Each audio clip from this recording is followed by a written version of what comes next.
tayo mga ito. Ito na po yung bituka ng bangus. Merong sigarilyas, bataw, sitaw, at bulaklak ng kalabasa. Napakasarap pala ng bituka ng bangus. Ito ngayon ang tinatawag kong pinapaitan na gulay. I-try nyo mga idol. Hindi ko nakalimutan ng bida. Oh. Ayan.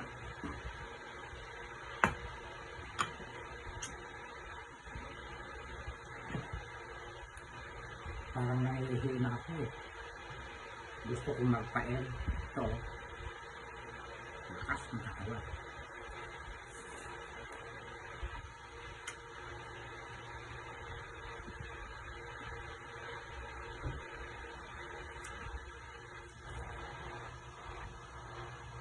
Yung sabaw kahapon,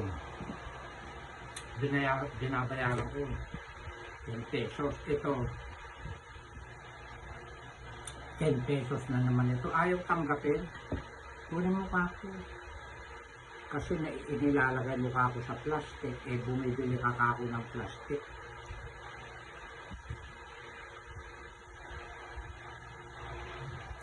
Sinasabi ko lang ng tingi. Aba, naglabasan. Ha! Naglabasan ng mga letter. Gusto ko yan. Palakpakan ko kayo.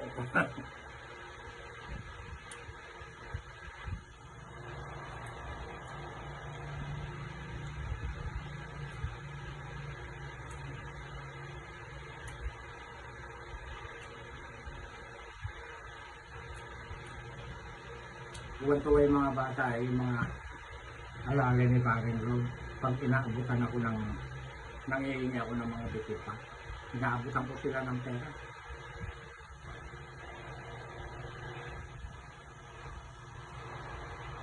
Sinasabi ko lang na hingi para alam kong lilitaw kayo eh. Bayad yan. Ito, sinasabi ko lang din na hingi. Bayad pa rin yan. Kahit 10 pesos lang,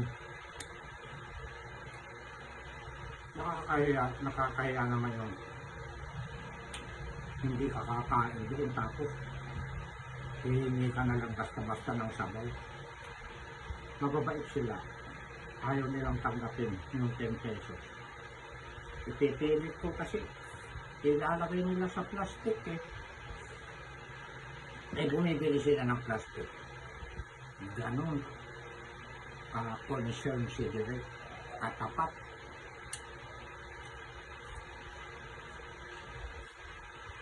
Kung sinaglitawan kayo na puro hingi ang ulam ko, napakagaling mo Direk talaga. Mautak si Direk. Kaya na magpapasok ng mga letter.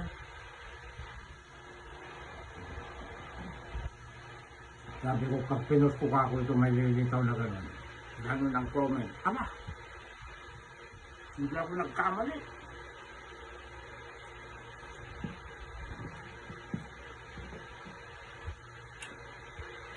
Ang isang vlogger kasi, o kaya creator, magaling mag-isip yan.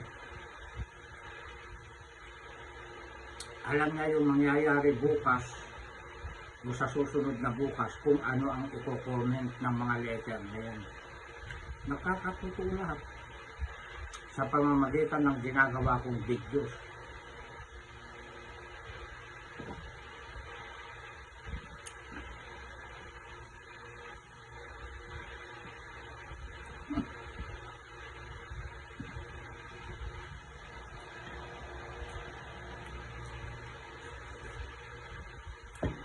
Yung malalapit dito ng mga followers ko.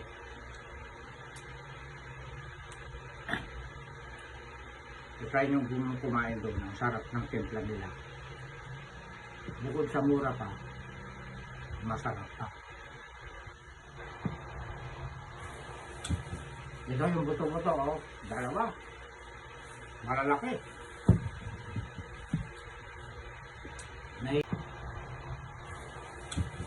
Ito yung buto-buto, oh. Dalawa. Malalaki. Nahihiya pang ibigay ng tendera kasi kuya walang laman. Kuya walang laman. Sige, okay lang. At puput-putin ko yung mga konting laman tayo.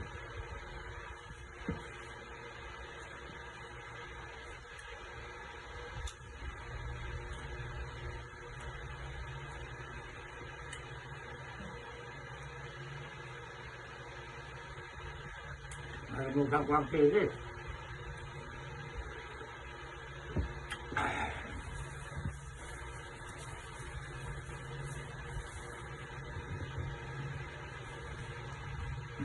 May laman, no?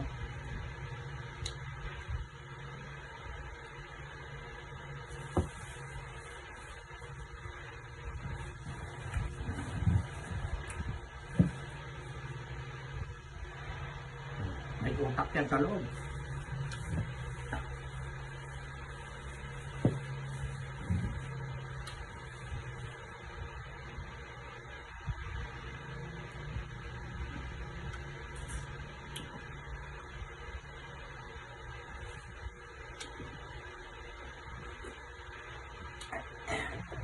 Sungkitin ko.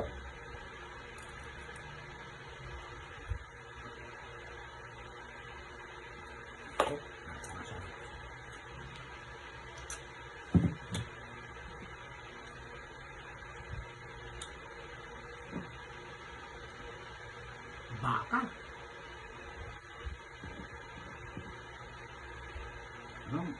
Tinampalukan na baka. May dahon ng guwan eh. May dahon ng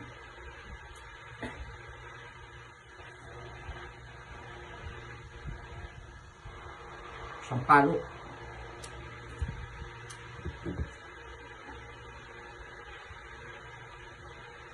O laklak ng kalabasa.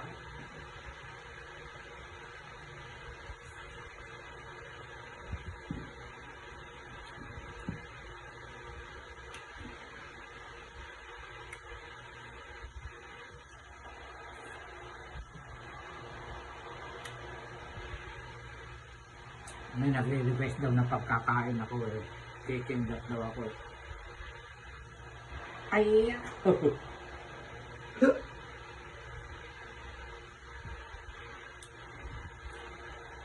May kasama ako rito. 6.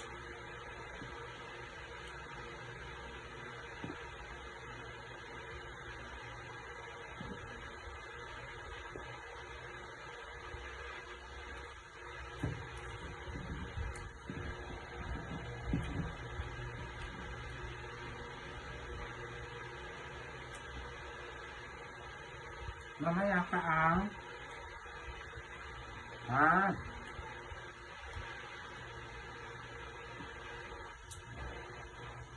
hinahanap kita kanina pa, unahin kita eh, wala ka.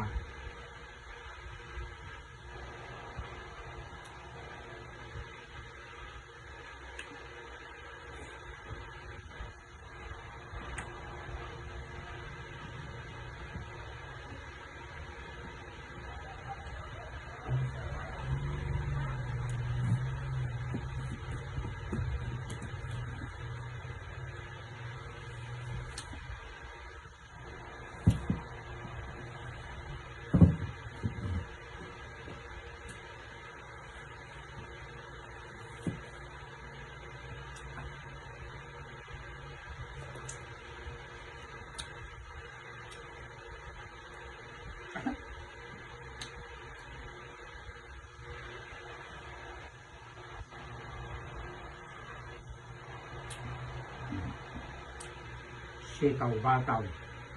Hindi ako nagkapagkanin ng patani. Nung last year, halos kompleto ako sa kantang bahay ko.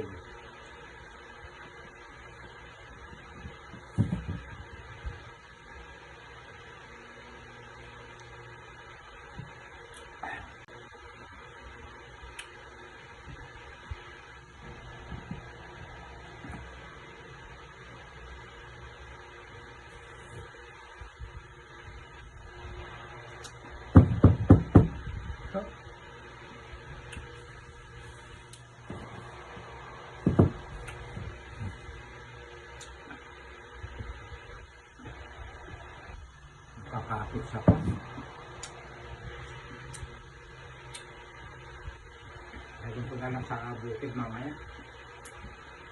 Para simutin na lang ng mga aso ko.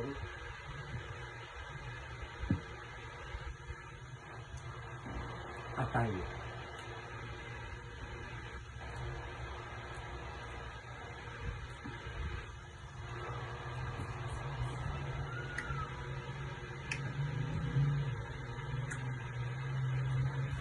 Try nyo mga idol magluto ng ganito.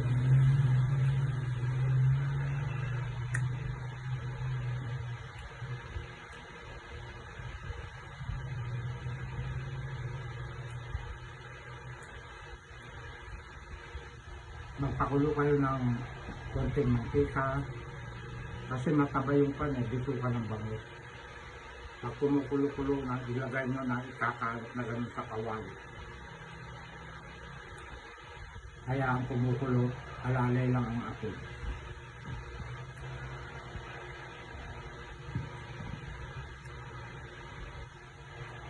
Tapos bago ilagay na yung mga gulay, huwag hahaluin na bago ilagay na gulay, babawasan ng mantika.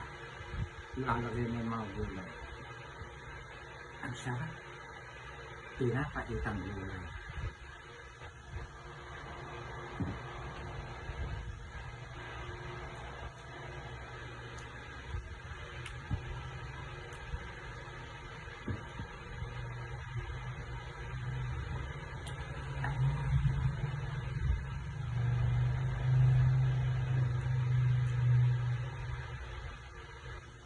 Masarap yung pait-pait nyo.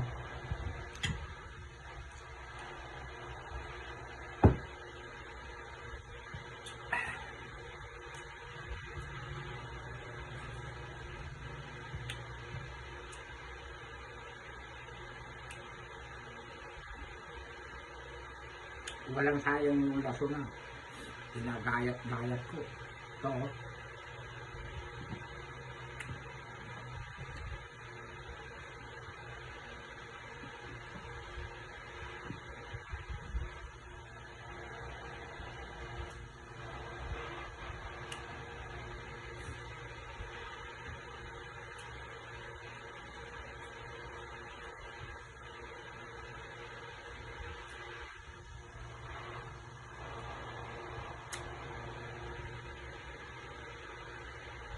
Pinaandar ko yung electric fan para hindi ako kawisan. May pa isang lamok pa. Ay, lamok. Langaw.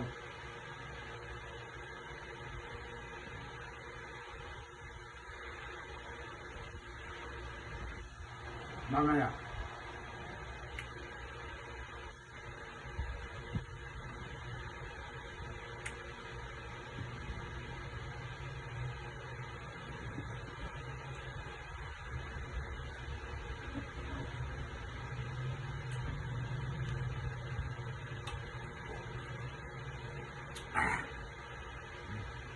Sabaw.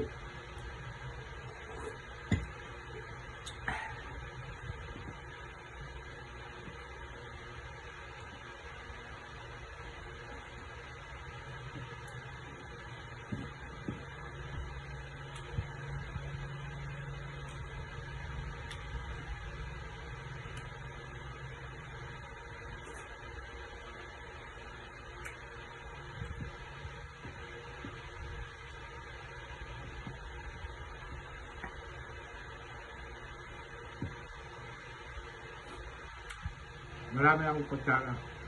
Pag may kasama akong kakain, may kutsara lang.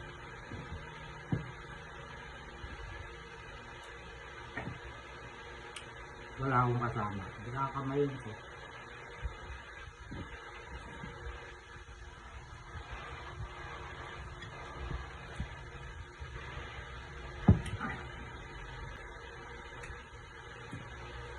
Marami ito. Hapunan ko yung iba. Babawasan ko lang ng pa. Asan yung kasama mo na dalawa? Ito yung marami.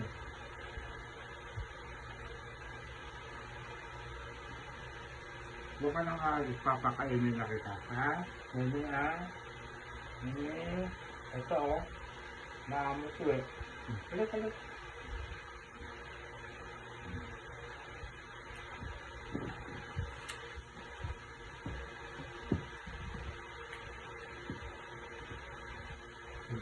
aso sa bukid, napakaamo na rin sa ato. Akala mo, pag dumarating ako, akala mo yung tunay na amo nila naglulundaga.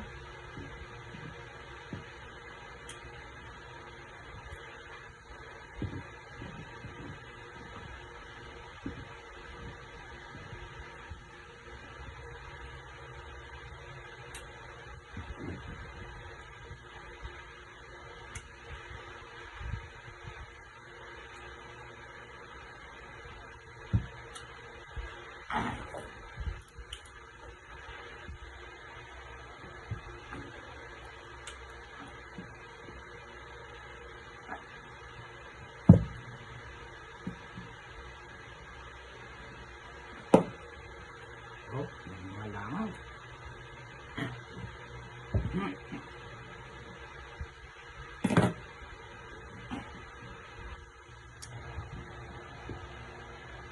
Red papaya.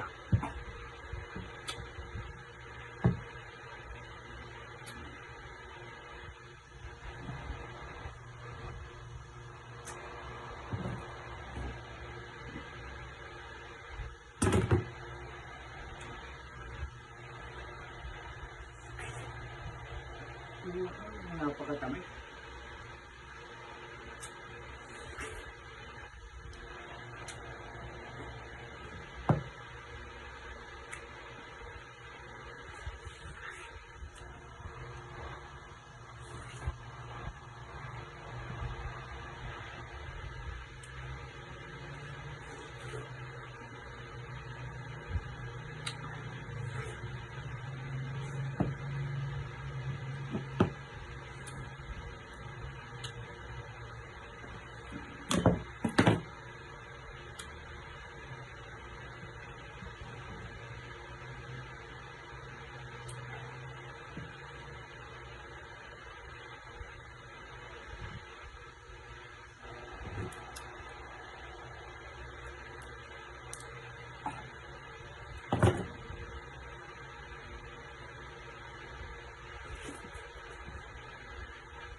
Ang tamis.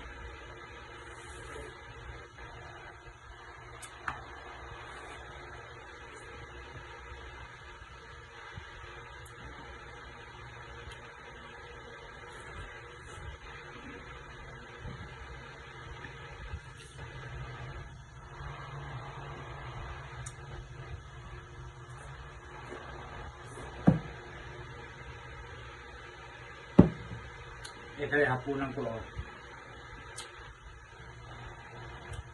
Ito. Kaya lang hahatiin ko yung kalahati sa pusa. At maraming salamat.